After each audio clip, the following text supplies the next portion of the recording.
थांबा झालं नाही स्टार्ट अजून. Am I audible? Can you hear my voice?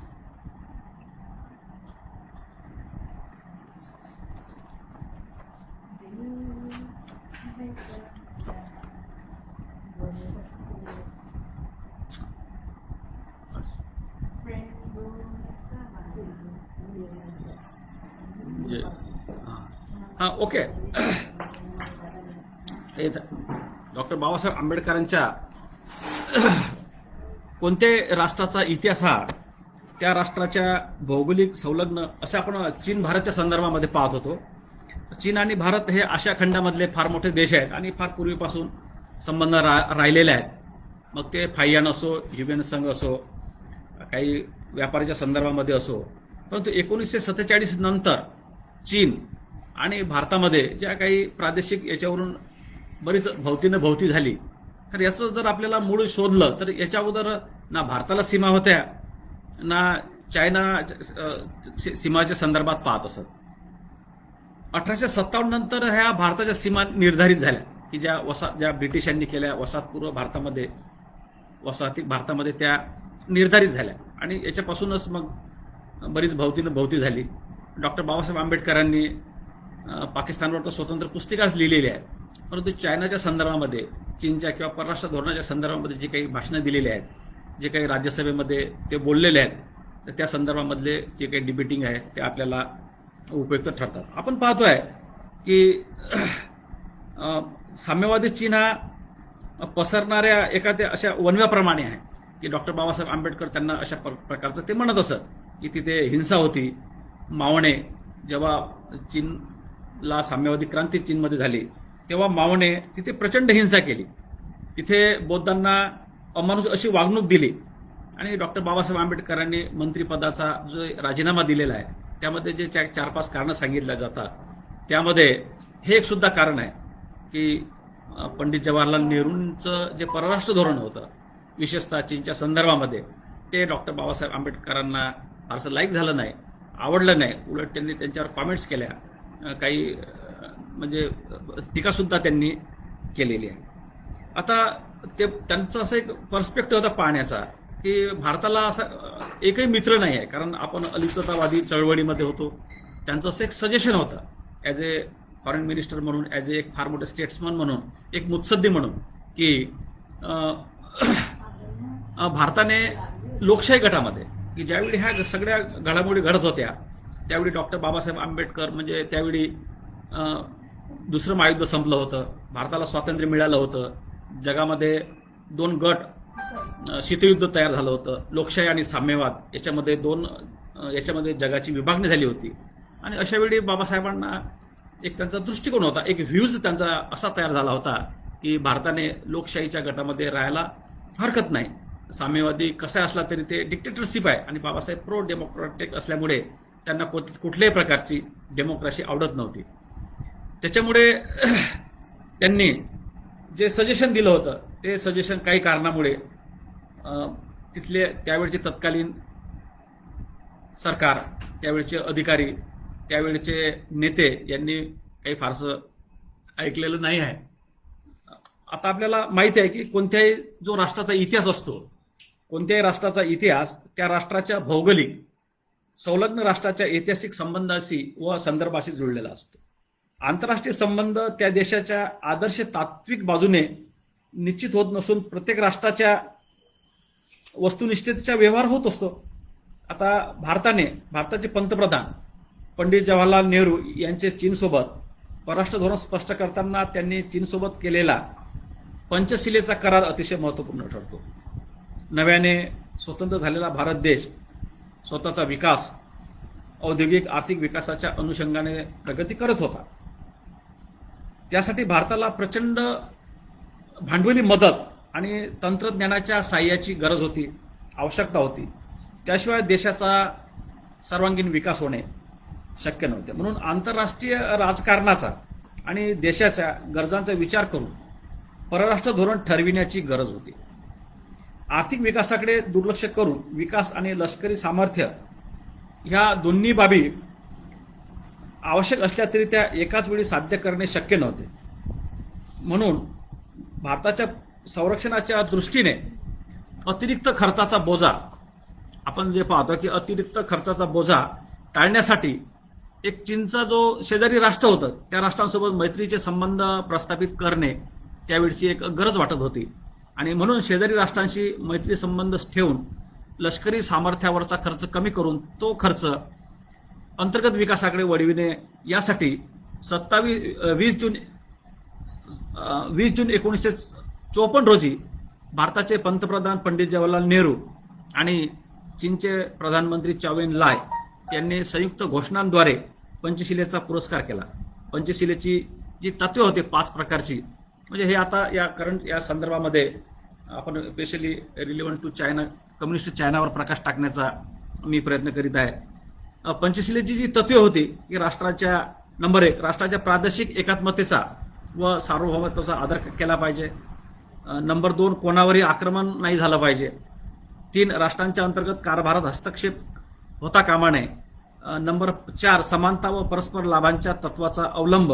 आणि नंबर 5 अतिशय महत्त्वाचं शांततापूर्ण सहअस्तित्व. आता हे जरी असलं तरी बाबासाहेबांनी सांगितलं होतं की चीन असा एक देश आहे, चीन असं एक राष्ट्र आहे की त्यांच्यावर फारसा आपल्याला विश्वास ठेवता येणार नाही, कारण ते साम्यवादी आहे. आणि साम्यवादी लोकांजवळच एक प्रिन्सिपल किंवा एक फारशी काही नीतिमत्ता नाही. त्यांचा दृष्टिकोन त्याच्याकडे पाहण्याचा असा होता की त्यांच्यामुळे ते आज जे एखादा करार करतील, आजचं स्पेसिफिक चांगलं धोरण ठेवतील आहे, पण इन फ्युचरमध्ये ते ठेवतीलच असं काही सांगता येणं कठीण आहे. आणि आपण पुढे पाहतोय की डॉक्टर बाबासाहेब आंबेडकर किती द्रष्टे होते, त्यांचा आकलन किंवा त्यांचा एक परराष्ट्र धोरणाकडे पाहण्याचा कसा दृष्टिकोन होता. 1962ला चीनने भारतावर आक्रमण केलेलं आहे आणि या आक्रमण केल्यामुळे भारताचं प्रचंड आर्थिक हानी झाली, प्रचंड नुकसान झालेलं आहे की जे डॉक्टर बाबासाहेब आंबेडकर राज्यसभेमध्ये अनेक याच्यामधून बोलत होते की आपल्याला प्रो लोकशाहीच्या याच्याकडे आपल्याला जायचं आहे, लोकशाहीशी संबंध आपल्याला निर्माण करायचे आहे. त्याच्यासाठी त्यांनी हे केलेलं आहे, पण ते काही होऊ शकलेलं नाही.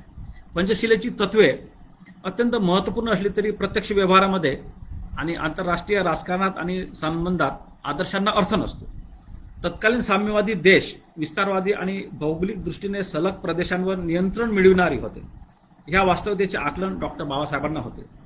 दुसऱ्या महायुद्धात रशियातील मॉस्कोपर्यंत आलेले हिटलरचे सैन्य परत जर्मनपर्यंत रेटत नेताना रशियाने जर्मन ते रशिया या भागातील फिनलंड आहे, इस्टोनिया, लॅटिव्हिया, लिथुआनिया, पोलंड या देशावर जो प्रभाव निर्माण केला, साम्यवादी विचार प्रस्थापित केला, यामुळे इथे जे काही एक हे निर्माण झालेलं आहे, एक नियंत्रण त्या साम्यवादी देशांनी प्रस्थापित केलेलं आहे. आता basically doctor Babasaheb Ambedkar was pro democracy and anti communism. Therefore, he did not like communist Russia as well as communist China.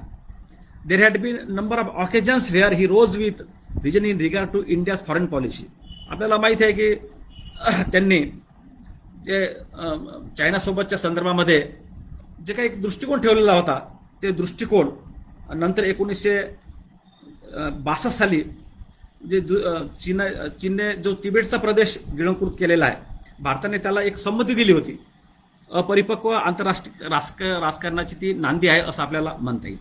कारण तिबेट हे भारत आणि चीन, तिबेटचं जे एक छोटंसं राष्ट्र आहे ते भारत आणि चीन या देशामधील एक बफर स्टेट, एक संरक्षित प्रदेश म्हणून कार्य करू शकले असते.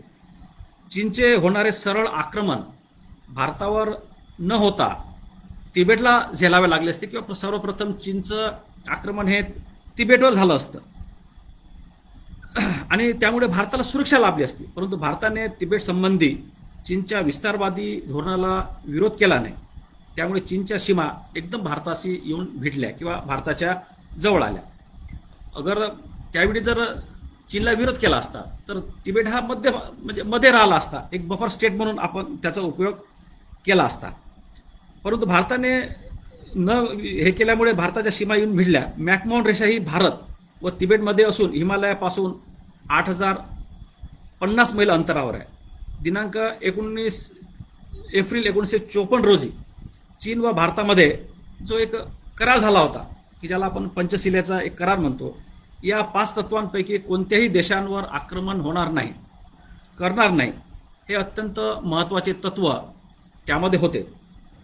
या तत्वाकडे चीनने जाणून बुजून दुर्लक्ष करून, की जे बाबासाहेबांनी अगोदर सांगितलं होतं, करून 17 जुलै 1954 रोजी चीनचे सैन्य भारताच्या प्रदेशामध्ये घुसू लागले. यावर भारताचे पंतप्रधान पंडित जवाहरलाल नेहरूंनी चीनचे अध्यक्ष चाव एन लाय यांचे लक्ष कराराकडे वेधले असता हा नकाशा कोमिंटांग पक्षाने बनविलेला असून आमचे सरकार लवकरच नवीन नकाशे तयार करून घेतील असे उत्तर त्यांनी दिले. यावेळी भारत सरकारने कोणतेही आततायीपणाचे आक्रमक पाऊल उचलले नाही. त्यावरही चाव एन लाय व पंडित जवाहरलाल नेहरू दिल्लीत भेटले. 25 एप्रिल 1950ला चीनने पुन्हा भारतावर आक्रमण करून पंचशिलेच्या तत्वाचे उल्लंघन केल्याचं आपल्याला दिसून येते. डॉक्टर बाबासाहेब आंबेडकरांनी एक राज्यसभेमध्ये भाषण करून त्याच्यामध्ये सांगितलेलं होतं, पुन्हा 1962 मध्ये चीनने भारतावर आक्रमण करून नेफा, लडाख हा प्रदेश जिंकला. जी एक मॅकमोहन रेषा होती भारत आणि चीनमध्ये, जे एक विवादास्पद राहिलेली आहे. मॅकमोहन रेषा म्हणजे उत्तर पूर्वेकडे भूतान व भारताच्या सरहद्दीवरील भाग होता. यातील अंतर 8500 मैल असून ते हिमालयामध्ये आहे. भारताचे उत्तर पूर्व सरहद्द विषुववृत्त 96.50 आणि विषुववृत्त 29.38 आहे. या युद्धामध्ये 1383 भारतीय सैनिक मारले गेले. म्हणजे आपल्याला आउटपुट काय मिळालं, 1696 हरवले गेले आणि 3668 युद्ध कैदी म्हणून चीनने पकडले गेले. पुढे त्यांचे फार प्रचंड हाल झाले. मानवतेच्या दृष्टिकोनातून त्यांना काही फारशी सवलत दिलेली नाही आहे. डॉक्टर बाबासाहेब आंबेडकरांनी भारतीय राष्ट्रवादासोबत भौगोलिक प्रदेशातील आंतरराष्ट्रीय संबंधाची भूमिका योग्य होती असं आपल्याला आज रोजी दिसून येते आहे. कारण पंचशिलेच्या कराराऐवजी आपली सैनिकी शक्ती वाढवून चीनच्या तिबेटमधील आक्रमणाला रोखले असते, तिथे थांबवलं असतं, तर निश्चितपणे भारताचं जे आर्थिक आणि प्रचंड मानसिक नुकसान झालेलं आहे, म्हणजे मनुष्य हानी झालेली आहे, ती आपली झाली नसती. म्हणून बाबासाहेबांच्या भौगोलिक दृष्टिकोनाच्या अस्तित्वाच्या सिद्धांतापेक्षा सामर्थ्य संपन्न भौगोलिक दृष्टिकोन व्यवहार्य होता असं आपल्याला दिसून येतं. ते एक भौगोलिक दृष्टिकोनातून त्याकडे पाहत होते. दुसऱ्या महायुद्धानंतर लोकशाहीवादी अमेरिका आणि साम्यवादी रशियाच्या आंतरराष्ट्रीय गटामध्ये अनेक देश समाविष्ट होत होते. आपल्याला माहिती आहे, शीतयुद्ध होतं, बरेचसे अमेरिका एका गटाचं अमेरिका नेतृत्व करत होतं, साम्यवादी रशिया दुसऱ्या गटाचं नेतृत्व करत होतं. अशावेळी तत्कालीन आंतरराष्ट्रीय राजकारणामध्ये लोकशाहीच्या संरक्षणासाठी विविध खंडीय देशांचा समावेश या गटामध्ये होत असताना नाटो, सिटो, सेंटो असे विविध करार झाले. दक्षिण आशियाई खंडामध्ये कम्युनिस्ट राष्ट्रांच्या विस्तारवादी धोरणाला प्रतिबंध घालण्यासाठी अमेरिका, इंग्लंड, फ्रान्स, तुर्कस्तान, इराण, पाकिस्तान या देशांना सिटो करार 8 सप्टेंबर 1954ला केलेला आहे. तरी रशिया व चीन या कम्युनिस्ट राष्ट्रांनी आपले विस्तारवादी धोरण पुढे चालू ठेवले. या धोरणाचा शिकार खऱ्या अर्थानं भारत झाला. या संदर्भात डॉक्टर बाबासाहेब आंबेडकर म्हणतात की द रिपुगन्स टू सिटो appear to me to arise from 2 sources. I think I am not letting out any secret nor I am accusing the Prime Minister of anything of which he does not know that the Prime Minister had a certain amount of hostility or he does not like that world instrument between himself and the United States. Somehow he and the USA do not see eye to eye together. This is the one reason why I think he always had a certain amount of repugnance to anything that comes from the United States. तात्पर्य असं की भारताने लोकशाही संरक्षक देशांच्या सिटो करारामध्ये सामील व्हावे असे अमेरिकेला वाटत होते. जर भारत सिटो करारामध्ये सामील झाला असता तर चीन भारतावर आक्रमण करण्याचे धारिष्ट्य करू शकला नसता. तसेच पाकिस्तानचे आक्रमण सुद्धा भारतावर झाले नसते. सुएझ कालव्याची जी एक आता परराष्ट्र संदर्भामध्ये आपण पाहत आहोत की सुएझ कालव्याची मूळ रचना फार जुनी आहे. परराष्ट्र धोरणच आपण बाबासाहेबांचं पाहत आहोत. इजिप्तचा पहिला राजा सेटीने हा कालवा खोदल्याचे इतिहास आपल्याला सांगतो आहे. इसवी सन 1799 मध्ये नेपोलियन बोनापार्टने इजिप्तवर स्वारी केली. पूर्वेकडील देशांवर आक्रमण करण्यासाठी हा कालवा अतिशय महत्त्वपूर्ण ठरेल असं नेपोलियनला वाटत होतं. त्यावेळी त्याच सोबत फ्रेंच इंजिनियर चार्लस लापेरे होता. त्यानेच भूमध्य समुद्र व तांबडा समुद्र हे जोडणाऱ्या सुएझ कालव्याची कल्पना मांडली आणि ही योजना पुढे 70 वर्षानंतर साकार झाली. हा कालवा 1859 मध्ये फर्डिनांड डी लेसेफने पूर्ण केला. इजिप्तचा व्हाईसरॉय मोहम्मद सय्यद पाशा यांनी या कालव्याचा ताबा घेतला व सुएझ कॅनल कंपनी स्थापन केली. कालव्याचे काम पुढे नेण्यासाठी पैशाची गरज भासू लागली. त्यामुळे इजिप्तच्या व्हाईसरॉयने शेअर्स विक्रीला काढले. त्याशिवाय कालवा पूर्णत्वास येऊ शकला नसता. अंदाजे 39 कोटी रुपये, पाऊंडामध्ये बरंचसं आहे ते, खर्च कालव्याला आला. या कालव्याचे उद्घाटनही झाले. आता सुएझ कालव्याचे एक आंतरराष्ट्रीय महत्त्व लक्षात घेऊन शेअर्स इंग्लंडने बरेचसे विकत घेतले, खरेदी केले. इसवी सन 1922 मध्ये इजिप्तमध्ये इंग्लंडचे सैन्य ठेवण्यात आले. इजिप्तमधून आपले सैन्य काढून घेण्याची मागणी इजिप्तच्या राष्ट्रवाद्यांनी सुरू केली आणि या इजिप्तच्या कायदेमंडळाने तिथे इंग्रजी सैन्य ठेवण्यामध्ये हरकत घेतली किंवा आपलं तिथे ठेवता इंग्रजांनी कामा नये. यामधून इजिप्त आणि इंग्लंड यांच्यामध्ये संघर्ष निर्माण झाला. हा संघर्ष जुलै 1952 मध्ये तिथे राज्यक्रांती झाली आणि या क्रांतीचं नेतृत्व मोहम्मद नजीब या लष्करी अधिकाऱ्याकडे होतं. त्याने इजिप्तची राजधानी कैरोवर आक्रमण केले. त्यामुळे राजा फारुसवास याला राजगादी सोडावी लागली. जुलै 1954 मध्ये नजीब विरुद्ध क्रांती होऊन अब्दुल गमाल नासेरला अध्यक्ष म्हणून सत्तासूत्रे हाती घ्यावी लागली. 1954 पर्यंत सुएझच्या क्षेत्रातून फौजा काढून घेण्याचे इंग्लंडने मान्य केले. सुएझच्या कालव्यावर सुएझ कॅनल या खाजगी कंपनीचे नियंत्रण होते. यावेळी नासेरने अलेक्झांड्रिया येथे जे भाषण केलं, सुएझ कालवा पिळवणूक करणारी कंपनी असून अस्वान धरण बांधण्यात येते. यासाठी $10 मिलियन खर्चयुक्त सर्वात मोठे धरण असेल. या सुएझच्या कालव्यासाठी आता डॉक्टर बाबासाहेब आंबेडकरांचं काय या सुएझच्या कालव्याच्या संदर्भात मत होतं की डॉक्टर बाबासाहेब यांनी अनेक कारणासाठी नाझेरच्या सुएझ कालव्याच्या राष्ट्रीकरणाला फार मोठ्या प्रमाणावर विरोध केला होता. की बाबासाहेबांना म्हणत बा हे नको आहे. 15 ऑक्टोबर 1956 रोजी नागपूरच्या म्युनिसिपल कॉर्पोरेशनमध्ये त्यांनी पुढीलप्रमाणे भाषण केले. जगाचा व्यापार समुद्र मार्गे मोठ्या प्रमाणावर चालतो. सुएझ कालव्यावर एका देशाची मालकी असावी की आंतरराष्ट्रीय नियंत्रण असावे. आज इजिप्तचे नाझेरचे भारतासोबत मैत्री संबंध आहेत, हे चांगलं आहे, पण हे संबंध पुढे नेहमीसाठी राहतील हे कोणी सांगू शकणार नाही. जर इजिप्तने भारतासोबत मैत्री करार पाळला नाही तर युद्धकाळात भारत संकटात सापडू शकतो. त्यावेळी भारताची परिस्थिती कशी राहील? इजिप्तच्या कालव्यामधून युद्धप्रसंगी होणारा शस्त्र पुरवठा व युद्ध साहित्य इजिप्तने रोखून धरले तर भारताचा पराभव होण्यास वेळ लागणार नाही. तात्पर्य काँग्रेसने घेतलेला निर्णय भारतासाठी कशा प्रकारे घातक होता हे बाबासाहेबांनी दाखवून दिलेलं आहे. म्हणून डॉक्टर बाबासाहेब आंबेडकरांचे जे काही असे परराष्ट्र धोरणाच्या संदर्भामध्ये विचार होते, त्या विचाराचा त्यावेळी काही फारसा मोठ्या प्रमाणात विचार झालेला नाही. आजही आपण पाहतोय की डॉक्टर बाबासाहेब आंबेडकरांनी जे एक भाषण दिलं होतं, बुद्ध की कार्ल मार्क्स, त्यावेळी त्यांनी सांगितलं की जे मार्क्सनं सांगितलेलं आहे निवडणुकीच्या संदर्भामध्ये, त्याच्या अगोदरच बुद्धानं बऱ्याच अगोदर जगाची पुनर्रचना कशा प्रकारे झाली पाहिजे याचा एक दृष्टिकोन जगासमोर ठेवला होता.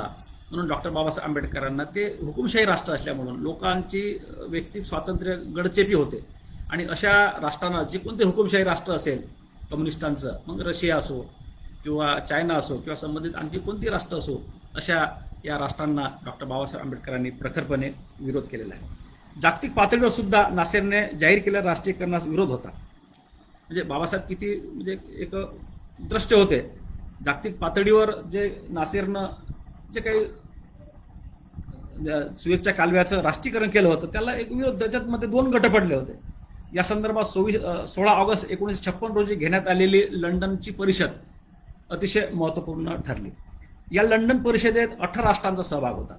त्यामध्ये इंग्लंड आहे, फ्रान्स आहे, स्पेन आहे, तुर्कस्तान आहे, जापान आहे, अमेरिका, इटली ही राष्ट्रे त्याच्यामध्ये उपस्थित होती. आता लंडन परिषदेनं एक निर्णय घेतला होता की सुएझ कालवा आंतरराष्ट्रीय जलमार्ग मानावा आणि त्याचे नियंत्रण एका आंतरराष्ट्रीय मंडळाकडे असलं पाहिजे. यावर नासेरनं हुकुमशाही असल्यामुळे, डिक्टेटरशिप तो असल्यामुळे स्पष्ट केलं होतं की इजिप्त सरकार लंडन परिषदेचा निर्णय मान्य करणार नाही. आता ही जी परिषद जरी लंडनची वाटत असली तरी एक लोकशाहीवादी होती आणि त्याच्यामध्ये बरेचसे राष्ट्र असल्यामुळे त्यांनी अशा प्रकारचा निर्णय घेतलेला होता. अशा एक लोकशाही तत्व म्हणजे बहुमताने निर्णय घेऊ नये, नासेरनं तो करार नष्ट करावा, म्हणजे ही एक लंडन परिषदेचा निर्णय अमान्य करावा, ही फार मोठी त्यावेळची एक चॅलेंजिंग अशी गोष्ट होती. भारत व रशियाने इजिप्तची बाजू उचलून धरली. मात्र त्याच वेळी 19 ऑक्टोबर 1956 रोजी इस्रायलने इजिप्तवर आक्रमण केले. त्यामुळे आंतरराष्ट्रीय वातावरण पुन्हा बदलले.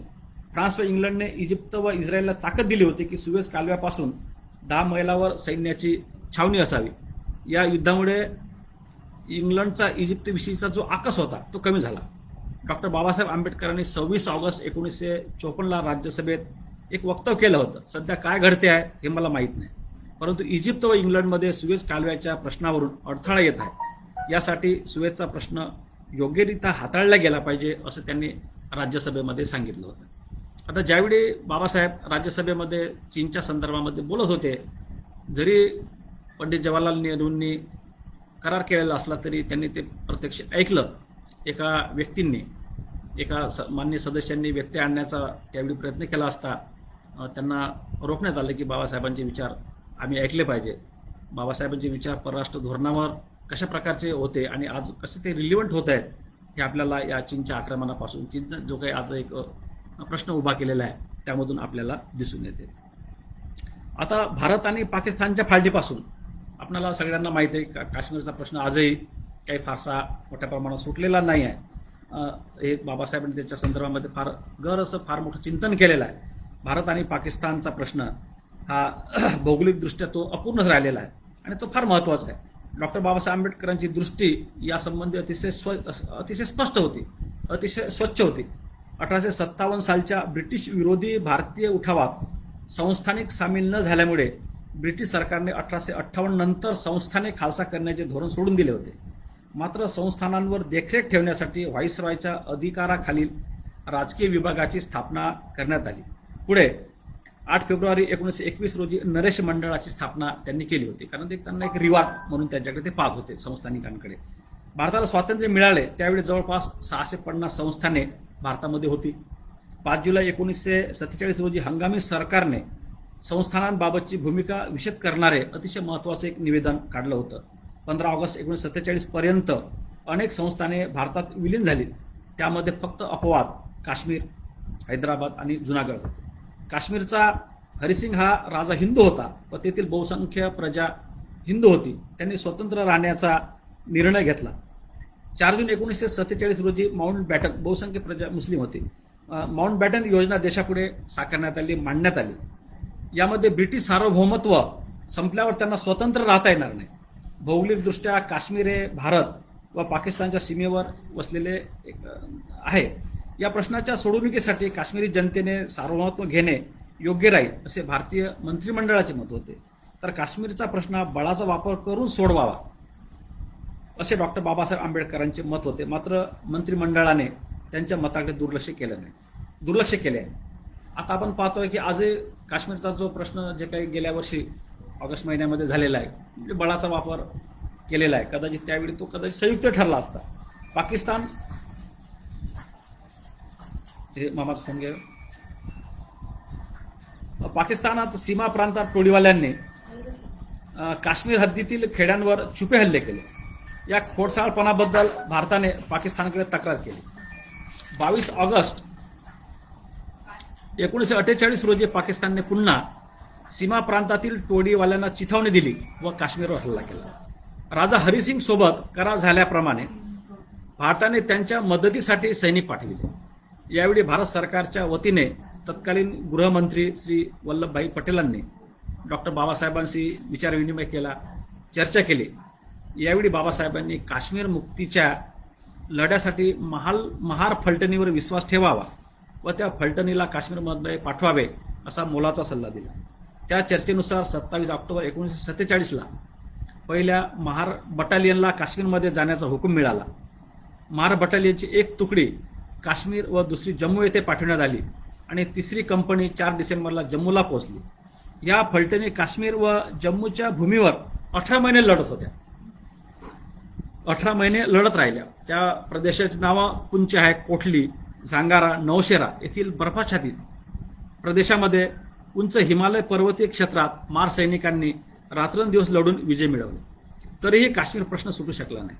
बळाचा वापर करून तेव्हाच हा प्रश्न सोडविता आला असता म्हणजे डॉक्टर बाबासाहेब आंबेडकरांच्या एक भौगोलिक दृष्टिकोनाचा किंवा एक परराष्ट्रीय कसा म्हणजे त्या नजरेनं ते पाहत होते, कशा दृष्टिकोनातून पाहत होते, जर बाबासाहेबांच्या विचाराचा आदर जर सरकारने केला असता, तत्कालीन सरकारने केला असता, तर आज जो काश्मीरचा प्रश्न आपण नेहमी म्हणतोय त्याच्यावर बरेचसे आर्थिक आणि राजकीय चर्चा होत असते, तो त्यावेळी तो निघाला असता.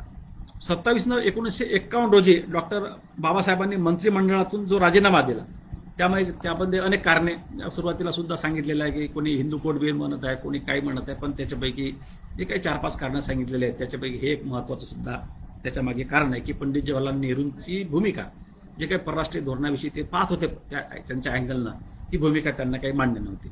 पंडित जवाहरलाल नेहरू वेगळ्या अँगलनं पाहत होते की त्यांना लोकशाही गटाकडून अमेरिकेकडून असो किंवा कम्युनिस्ट गटांकडून म्हणजे रशिया असो यांची मदत घेण्याकडून भारताचा विकास व्हावा या दृष्टिकोनातून पाहत होते. तर बाबासाहेबांना असं वाटत होते की आज आपण मदत घेतो हे खरं आहे, परंतु इन फ्युचरमध्ये त्या मदतीचा आपल्यावर वाईट परिणाम होऊ शकेल असा इशारा इनडायरेक्टली त्यांनी त्या सरकारला दिल्याचा आपण पाहतोय.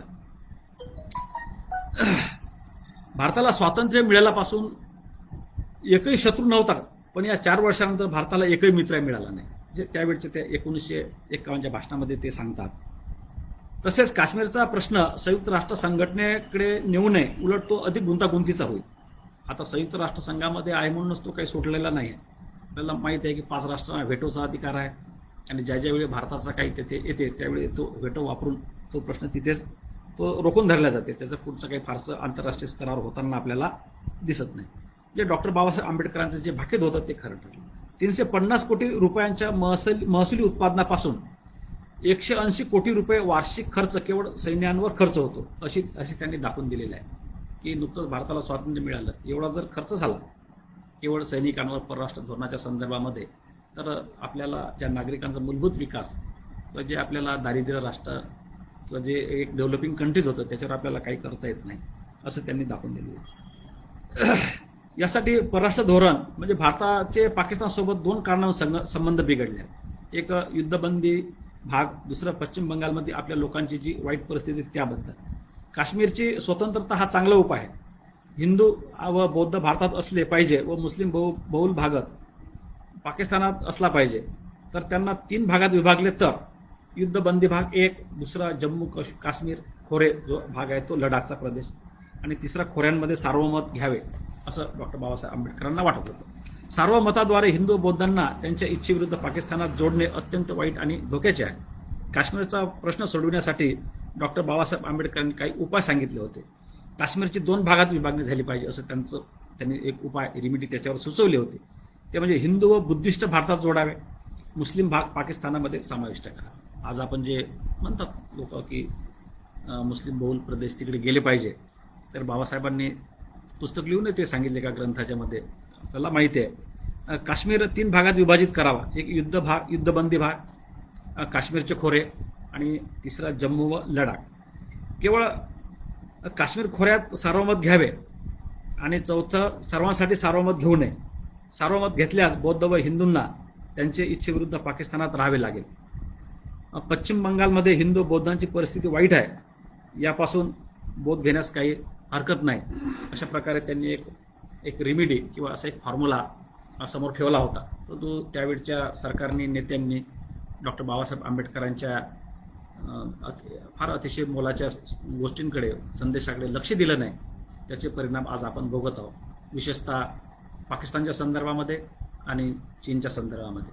चीनविषयी तर त्यांनी जरी चीनमध्ये बौद्ध समाज असला, आपले एक फार प्राचीन कालखंडापासून नातं जोडलेलं असलं तरी तिथे कम्युनिझम प्रस्थापित झालेलं आहे आणि कम्युनिझम प्रस्थापित झाल्यामुळे कम्युनिझमला नीती नाही, कुठल्या प्रकारचं प्रिन्सिपल नाही आहे. त्यांना केवळ स्वार्थ असतो, हिंसा ते करतात. ज्यावेळी मावळने तिथे क्रांती झाली त्यावेळी प्रचंड प्रमाणात हिंसा झाली. आजही आपण पाहतोय की व्यक्ती स्वातंत्र्याची तिथे गडचेपी होताना दिसतोय. त्याच्यामुळे हे जे चीनच्या संदर्भामध्ये जे त्यांचं एक रिलिव्हंट धोरण होतं, एक ते जे त्यांचे परराष्ट्र धोरण होतं ते आपल्याला दिसून येते. डॉक्टर बाबासाहेब आंबेडकरांनी चीनच्या संदर्भामध्ये त्यांना वनवा म्हटलं होतं. आज आपण भारताच्या परिप्रेक्षामध्ये पाहतोय आज नव्याने इकडे चर्चा होती की डॉक्टर बाबासाहेब आंबेडकर मार्क्सवादी नव्हते काय, होते काय वगैरे. त्याचा आपल्याला काही या माझ्या या भाषणामध्ये काही संदर्भ येणार नाही. फक्त आपल्याला परराष्ट्र धोरणाच्या संदर्भामध्येच आपल्याला त्यांचे विचार पाहायचे होते. चीनसारख्या एक रिलिव्हंट याच्यामध्ये आपल्याला डॉक्टर बाबासाहेब आंबेडकरांनी जे एक विचार मांडलेला होता, आज आपल्याला म्हणायचं असंच आहे की परराष्ट्र धोरणाच्या संदर्भामध्ये जरी हा विषय टॉपिक असला तरी आपल्याला पर्टिक्युलरली पाकिस्तान आणि चीनच्या संदर्भामध्ये मी माझे विचार ठेवण्याचा प्रयत्न केलेला आहे. आज जे चीनचा याच्यामध्ये आपण पाहतोय युवांमध्ये जे काही झालेलं आहे, एक जैविक युद्ध त्यांनी आपल्या भारतासोबत किंवा सगळ्या जगासोबतच छेडल्याचं आपल्याला दिसून येत आहे. ते आता खरं आहे खोटं आहे नाही आहे आपल्याला काही फारसं सांगता येणार नाही. परंतु एक भारताला समृद्ध वारसा होता, चीनला पण होता. परंतु ब्रिटिशांमुळे ज्या सीमा तैद झाल्या, सीमा ठरल्या, त्या सीमा ठरल्यामुळे, सरहद्द ठरल्यामुळे, मॅकमोहन रेषा ठरल्यामुळे भारत आणि चीन यांचे संबंध बिघडत गेले. आणि याच्यामधून होते असं की युद्धावर प्रचंड आपला खर्च होतो भारत आणि पाकिस्तानच्या संदर्भामध्ये, भारत आणि चीनच्या संदर्भामध्ये. आणि याच्यामुळे ज्या मूलभूत सुविधा आपल्याला भारतीय लोकांना मिळायला पाहिजेत त्या मोठ्या प्रमाणावर आपल्याला मिळताना दिसून येत नाही.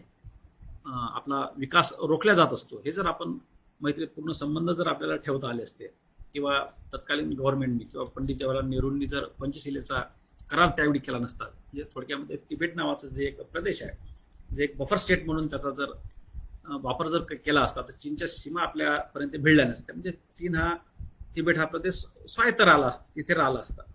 ज्या थेट आक्रमण होते आहे ते झालं नसतं. असा एक मूलभूत सल्ला, मूलभूत एक रिमिडी, एक उपाय सुचवण्याचा डॉक्टर बाबासाहेब आंबेडकरांनी प्रयत्न केलेला होता. आपल्याला माहित आहे की त्यावेळच्या संदर्भामध्ये की डॉक्टर बाबासाहेब आंबेडकरांनी कन्सिडर केलं India had no friend because India's non alignment policy. Bharat हा एक अलिप्ततावादी राष्ट्रामध्ये होता, त्याचं नेतृत्वही भारताने केलेलं आहे, परंतु फारसं काही आपल्याला मिळालेलं नाही. युनायटेड नेशनमध्ये सुद्धा आपली भूमिका काही फारशी, जे व्हेटो पॉवर 5 राष्ट्रांना मिळालेले आहे, भारताचा प्रयत्न सुरू आहे, त्यात ते मिळेल नाही मिळेल तो भाग वेगळेला आहे. अशा प्रकारे मी डॉक्टर बाबासाहेब आंबेडकरांच्या परराष्ट्र धोरणाचा या चीनच्या संदर्भामध्ये, पाकिस्तानच्या संदर्भामध्ये माझे विचार ठेवण्याचा मी प्रयत्न केलेला आहे. जे आयोजक आंबेडकर हिस्ट्री काँग्रेसचे अध्यक्ष डॉक्टर संदेश वाघ सर, माझे मित्र प्राध्यापक डॉक्टर बनसोड सर यांनी मला 1-2 दिवसापूर्वी सांगितलं. खरं तर माझं भाषण 4-5 दिवसाच्या अगोदर होतं, पण एक मिझरी घटना आमच्या महाविद्यालयामध्ये घडली, सरांना माहिती आहे. आणि आजही मला खरं तर तिकडेच जायचं होतं, पण सरांचा फोन आल्यामुळे मी हे भाषण घाईघाईने प्रिपेअर करून मी देण्याचा प्रयत्न केला.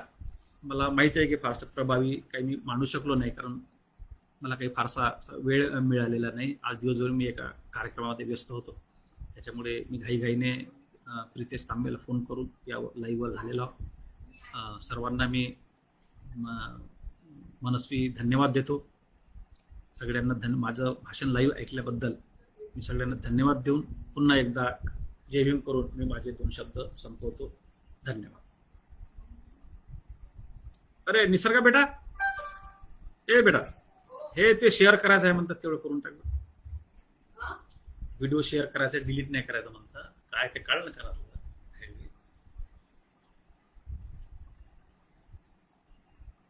ते शेअर करायचं आहे, कॅन्सल नाही करायचं. कुठे गेले ते कळलं नाही का?